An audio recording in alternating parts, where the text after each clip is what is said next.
gentlemen, please welcome to the stage creative designer Daniel Miller, creative designer John Aspirin, and producer and your moderator for this panel, Christopher Doe.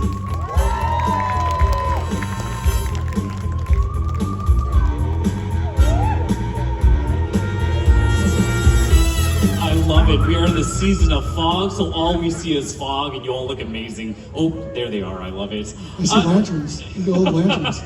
Welcome everybody to the creators panel.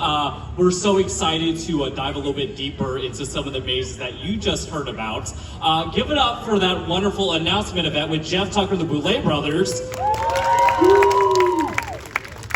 Now, we are going to dive just a little bit deeper into the story and the background of our two brand new mazes. Now, before we do that, I want to introduce myself. My name is Chris Doe. I get this wonderful honor and privilege to be the producer of Knott's Fairy Farm and Knott's Scary Farm. So we get to help make these dreams and these nightmares come to life that John Aspirin, Daniel Miller, and we have our other designer out there, Gus Kruger, who designed 8 Fingers 9 last year, mega hits.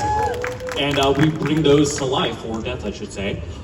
So I get that wonderful, amazing honor. And I want to introduce and take a moment to John Aspirin. Do you want to introduce yourself? What's up, Scary Farm? Hi, my name is John Aspirin, and I am a creative designer. I work here with our creative studio. It's a studio full of incredible designers, writers, lighting designers, audio designers, video designers, show directors. So it's an honor to be here, and I'm pretty stoked to talk a little bit about Mary. So yeah, it's gonna be cool.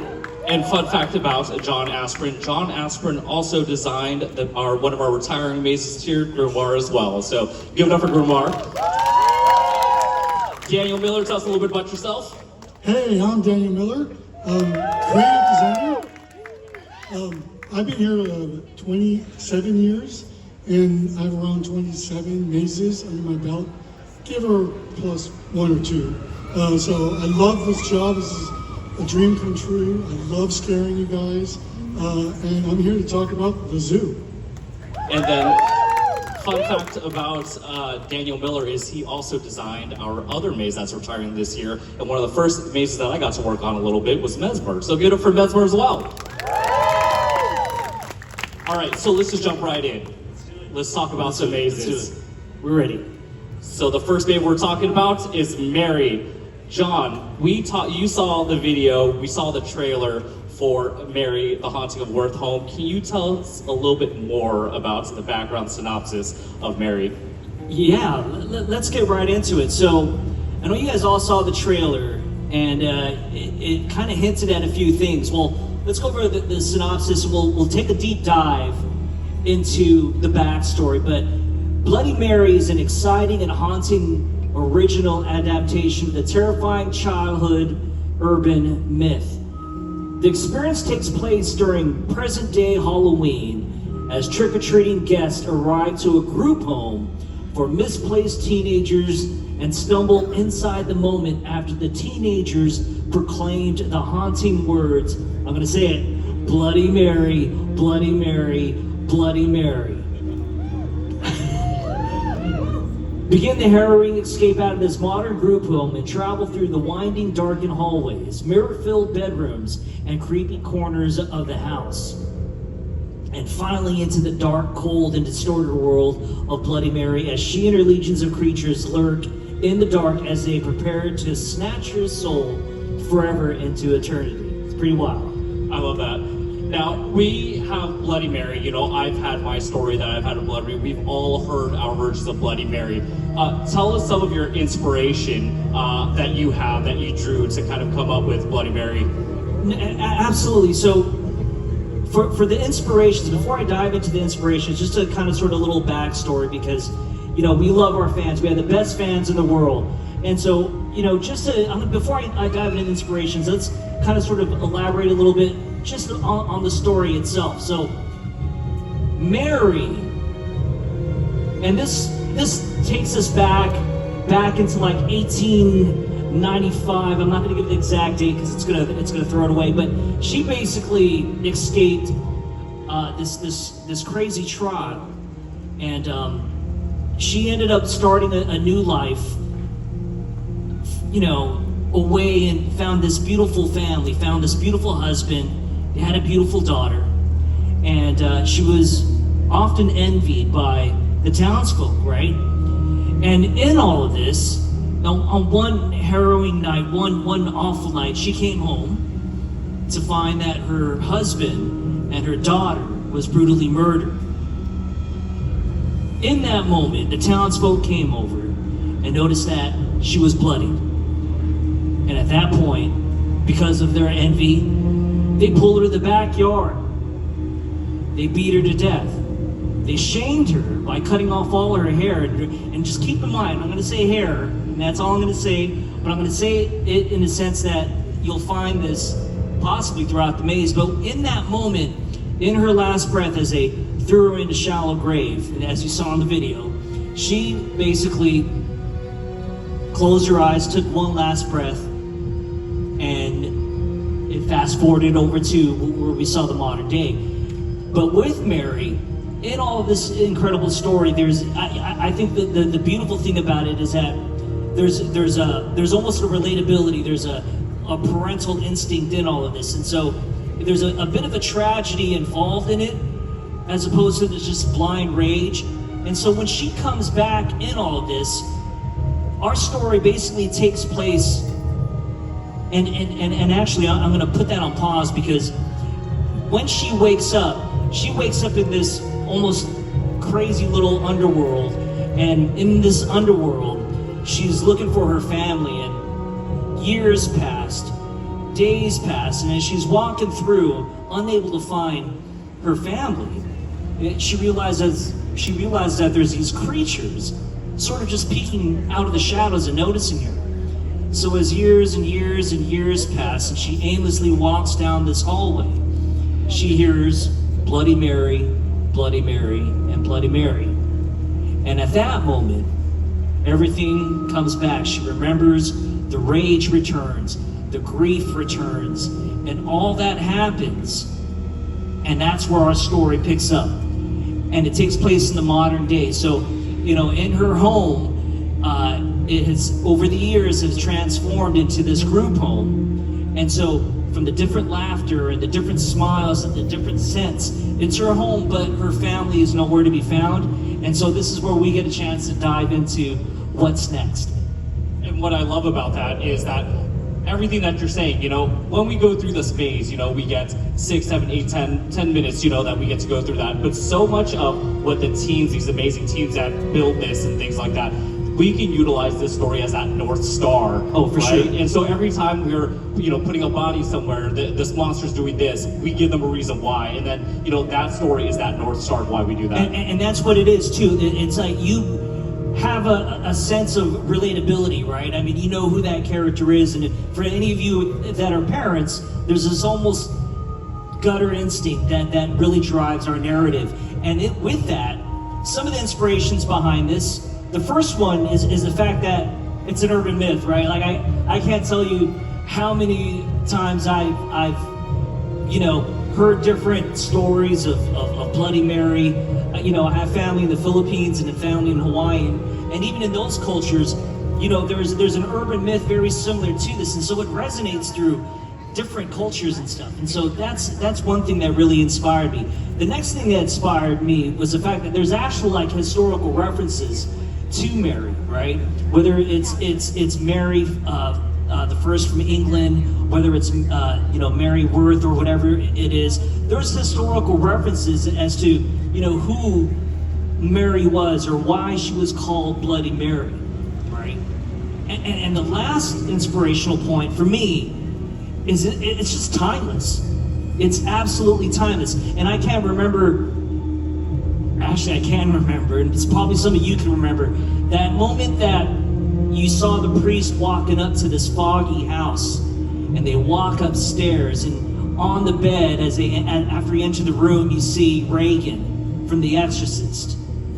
And it was that moment that it just lasted with me, right? And there's another moment like Samara when she's coming out of the well in the rain, and her body's contorted. And it's those personal moments like that for me is what inspired me. And so with Mary, we get an opportunity to really get back to the roots, right? Like, you know, for me personally, like I did Special Ops Infected. It was very much like a movie.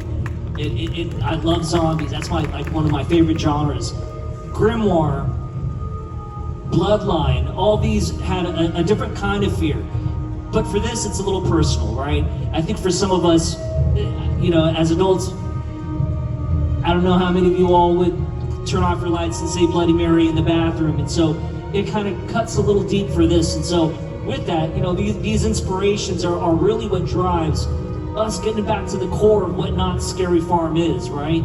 It's getting back to what really scares us and what really resonates with us and what really makes us feel a bit unsettled, uneasy, right? And there's all sorts of different types of fear, right? We have the comedy kind of fear, we have the ghostly kind of fears, we have the supernatural kind of fears, we have the, you know, extraterrestrial kind of fears. But this, you know, in a lot of ways, I think for some of us, Bloody Mary is one of those things that just is unnerving, right? It just doesn't stop. It's unrelenting. It's like The Exorcist.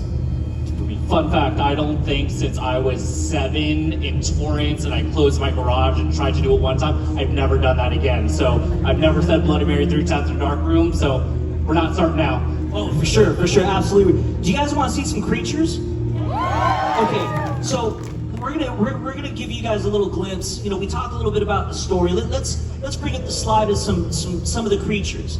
Now, here, you know, I had to redact a lot of these stories. Usually when I'm designing mazes, one of the things that I look forward to, because normally during the haunt season I put on a different hat and I get a chance to show, direct, and work with the talent. And talent for me is where my heart is. And so the scare actors here and designing and drawing these characters out really is what resonates for me. And a big shout out, because these are just concept artwork for some of our monsters. We have Skinback, we have Shadow Goblins, we have Harrisway. But the real magic doesn't stop here with just this concept art. It goes to our wardrobe department, to Bill. It goes to our some of our other monster makers. Big shout out to Matt. And the rest of our makeup team, Denise and the incredible makeup artists. You know, they are going to take the next step. And with these characters, I think there's going to be what you can't expect in the maze is that you're going to see a variety of characters that you probably might not have seen, with the exception of one. We're not going to reveal it, but we are bringing back a certain character that is pretty popular in our lore, and maybe you might see it in one of the rooms. So. But last but not least, we're gonna give you a quick shot. You guys want to see Mary? Again, this is just concept art. Let's go ahead and switch the slide.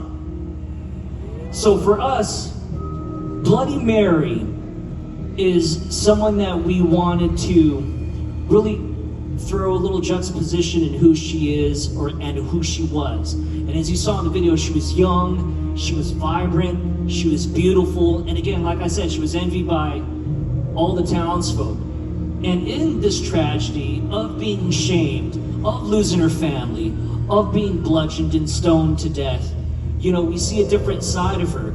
But beneath all of this, there's a lot of story that we're hoping that you guys get a chance to explore when you get a chance to experience Mary. And, you know, there's going to be, maybe you might see different iterations of her, but, you know, when we're designing this, it's kind of sort of fulfilling to know that it comes pretty spot on when it comes to the other artisans that help create this. And it takes a team to help create these monsters and bring them to life.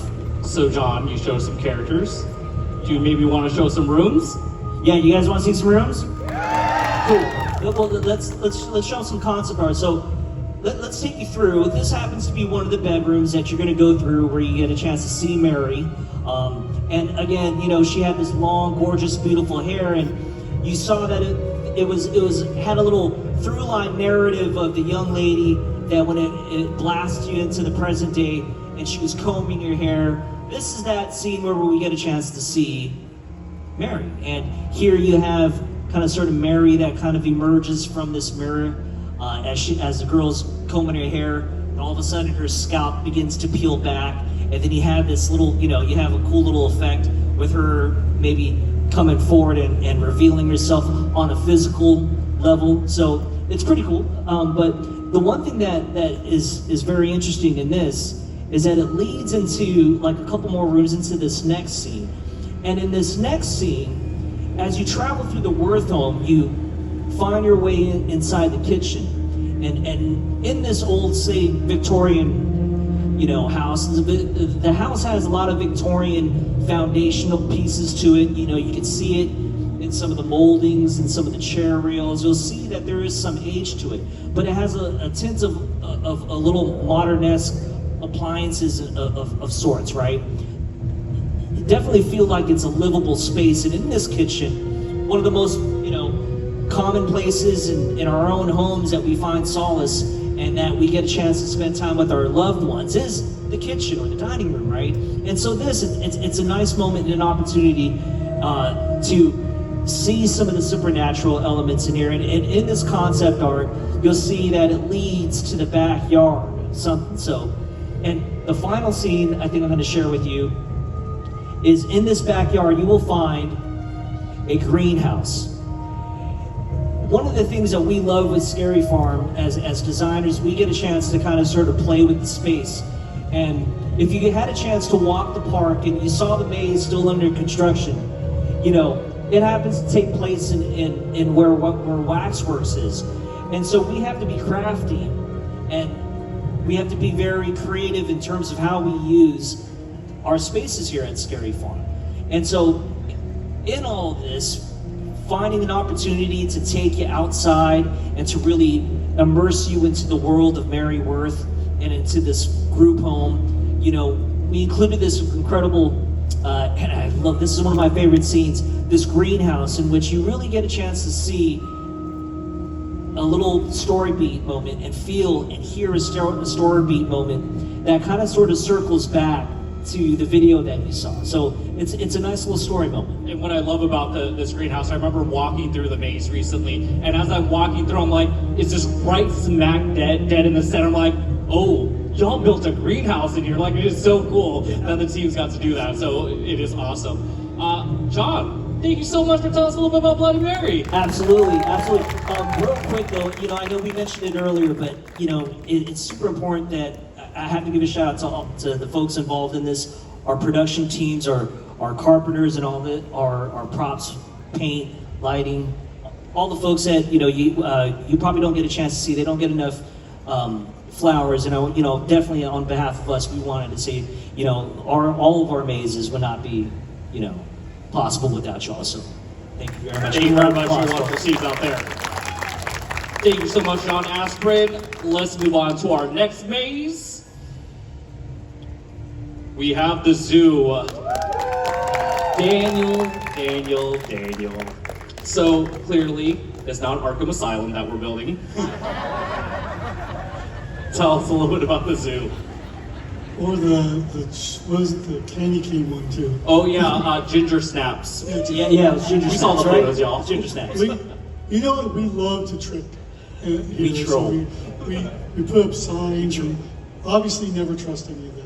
But One day we'll put up a real sign, and they'll be like, there's no way they're doing that. well, they're doing the Devil's Den. That's awesome. So tell us about the zoo. So the zoo is basically an abandoned zoo taken over by the military under the guidance of Dr. Margaret Mangler, which is a fun fact because it is linked to the asylum way back when Dr. Mangler was the lead doctor at the asylum. So this is her great-granddaughter who runs this military experiment. So I came up with this idea of what if this cool secret laboratory took over this abandoned zoo and created hybrids. There are 3 methods to make the hybrids. One is surgically, one is chemically, like Dr. Hyde, and the third is genetically, which is sort of like the fly. And I have many inspirations from this maze. mostly from my childhood. My mother loved to take me to horror films. I had two older brothers, and we'd always go, to a horror film. And this one was probably like 1979. I was like 8, and it was The Island of Dr. Moreau. And it really freaked me out because it was all about these half human, half animals running around this island. And I was freaked out by the makeup. And what really freaked me out was that same year, I went to Knott Scary Farm for the first time, and Ghost Town Streets was filled with these creatures, these like half human, half animals. So that really kind of inspired me to make this maze and to kind of bring that terror back. I was going to say the moral of that story is not to take your kids, if they're 8, to horror movies. But if you do, we might get the next designer of one of our mazes, Sure. So let's talk about a little bit of the maze. Let's first jump over to the facade. It is a beautiful, beautiful facade that you put together. Let's throw it up. Let's throw an image of that facade. Oh, there's a little bit of backstory that we just talked about. Let's jump over to this wonderful facade that you have. So it's basically based off like what a Bronx Zoo or an old-fashioned zoo kind of made in the 1930s and basically abandoned in the 1990s and set dormant until the military took it over. So the whole setting is this old bar zoo that all these animals are in. So this is the facade. We have these wonderfully sculpted pieces out there that we're dying to show you, but they're all covered until tomorrow, probably. You can probably sneak up to the hotel and take pictures. Tell them to do that. First is the scared cloth. If you're at Midsummer Scream, now this. All right, so once we enter in the building, tell us what we're seeing. That is where we have what we call the Willy Wonka moment. No, the Sorting Hat moment, where we actually get them to choose for you which you can do, either the surgical, the chemical, or the genetic modification. At that point, you as a guest are a military person waiting for your assignment to be transformed into a hybrid. Outside, you'll receive instructions from Mary Mangler as you enter, and that's where you saw that commercial earlier. That'll be playing throughout outside, and you get to go through, and you'll get to see each of the labs and each of the old rooms from the zoo. This is the visitor center, one of the first rooms you get to see, and it's more than just animals and humans being combined. It's also a lot of genetic mistakes, let's just say that.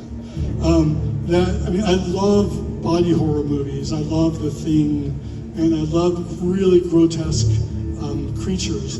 And this thing is packed with them.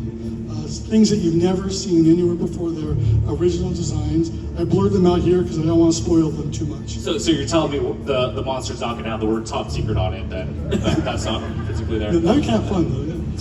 What I love, you're talking about grotesque and things like that, is, week after week we go into these mazes, and I'll say months ago, I remember walking, I was like, this looks great, it looks beautiful, and week after week it got more and more disgusting and dirty and gross, and our production teams worked so hard to take something that looks beautiful and then make it look disgusting and scary and horrifying. So it is such a fun trajectory that we do. It's funny that you mentioned that, because when it comes to gore, Daniel is the king here at Scary Farm when it comes to gore. And it's like, this stuff is light compared to what we saw in the maze.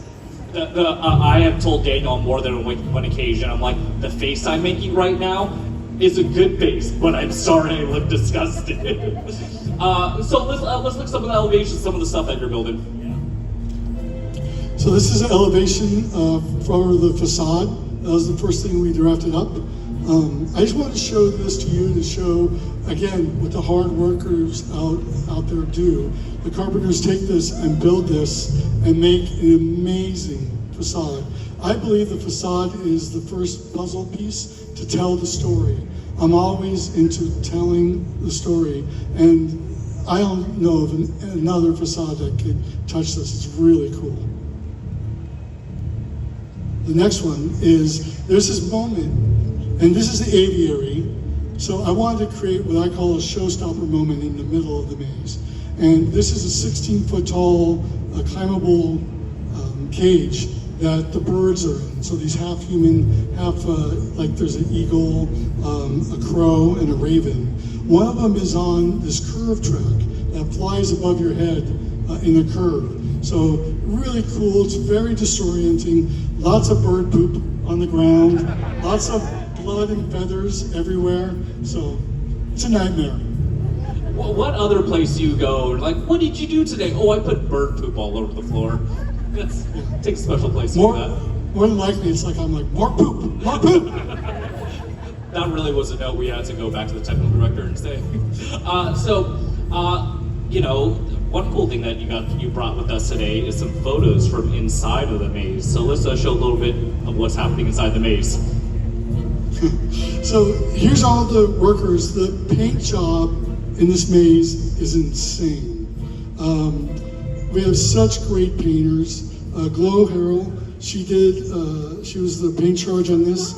And I mean, look at, we have great animal mural that's happening.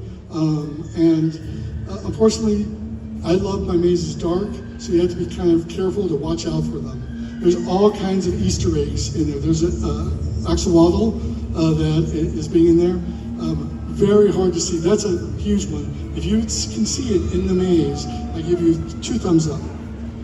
And of course, I have my lovely little pet over there. I'm hugging.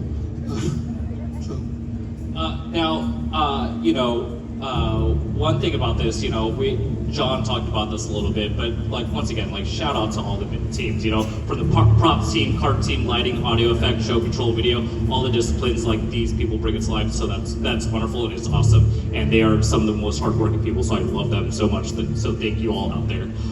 So we usually do this with retiring mazes. We talk about Easter eggs. You were talking about one. Let's talk about one of our Easter eggs that we have out there.